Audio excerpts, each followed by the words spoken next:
Bienvenue, c'est le temps de la mini-méditation de l'Institut biblique belge. Après l'édit de Cyrus en 538 avant Jésus-Christ, le peuple israélite a reçu l'autorisation de retourner en Judée après un long exil en Babylonie. Un certain Malachi, nom qui signifie « mon messager », vit à cette époque et il constate que le temps de la joie du retour, de la repentance nationale est terminé. Ce que le peuple vit sur place n'est pas à la hauteur de son espérance. Le relèvement glorieux promis par les prophètes, pensons à Zacharie, n'est pas immédiatement au rendez-vous. Disette, sécheresse, ravage des récoltes, tel est leur quotidien. Alors l'euphorie a vite laissé place au minimalisme spirituel. L'hypocrisie a rejailli des abysses de leur cœur. C'est aussi le temps des grands murmures contre l'Éternel.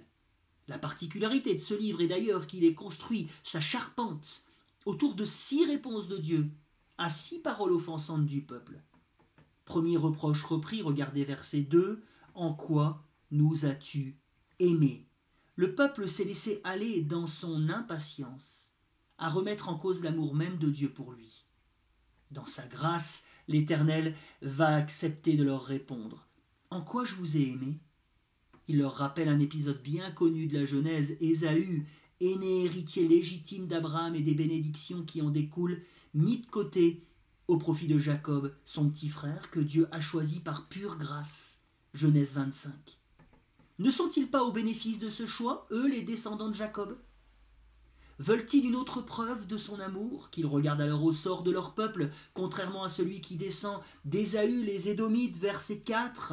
Eux qui n'avaient pas laissé passer les Israélites à l'époque de l'Exode, eux qui se sont réjouis du sort que leur infligea Babylone en 586, qui participèrent même au pillage de la ville, psaume 137, verset 7, furent punis pour ces outrages envers le peuple chéri de Yahvé. Leur pays fut attaqué, dévasté par des peuples arabes. À l'époque de Malachi, c'est quelque chose de très frais pour les Israélites. Le territoire édomite est en ruine à cette époque.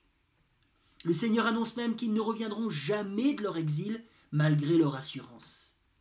À l'inverse, les Israélites sont revenus, mais pas grâce à eux, grâce à l'amour indéfectible du Seigneur pour eux.